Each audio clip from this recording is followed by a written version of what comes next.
সারাদিন রোজা রাখার পর ইফতারের সময় এক গ্লাস ঠান্ডা লেবুর শরবত যেন রোজাদারদের ক্লান্তি দূর করার অন্যতম ভরসা।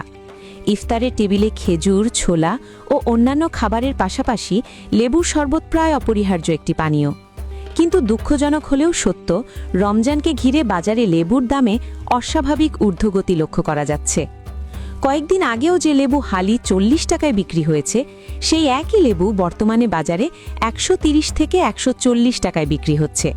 মাত্র 2 দিনের ব্যবধানে এমন দাম বৃদ্ধি সাধারণ ক্রেতাদের মধ্যে ক্ষোভ ও উদ্বেগ সৃষ্টি করেছে। অনেকেই বলছেন, রমজান এলেই নিত্য প্রয়োজনীয় পণ্যের দাম বেড়ে যায়। এ যেন এক অলিখিত নিয়মে পরিণত হয়েছে। ক্রেতাদের অভিযোগ, সরবরাহে ঘাটতির স্পষ্ট কোনো কারণ না থাকলেও কিছু অসাধু ব্যবসায়ী সুযোগ নিয়ে অতিরিক্ত মুনাফা করছেন। ফলে সীমিত আয়ের মানুষদের জন্য ইফতারের প্রয়োজনীয় উপকরণ সংগ্রহ করাই কঠিন হয়ে পড়ছে। বিশেষ করে নিম্ন ও মধ্যবিত্ত পরিবারগুলো এই মূল্যবৃদ্ধির চাপে সবচেয়ে বেশি ভোগান্তিতে পড়ছে। অন্যদিকে বিক্রেতাদের দাবি, পাইকারি বাজারে দাম বেড়েছে বলেই খুচরা বাজারে এর প্রভাব পড়েছে। তবে সচেতন মহল মনে করছে, রমজান জুড়ে এ ধরনের মূল্যবৃদ্ধি আরও বাড়তে পারে।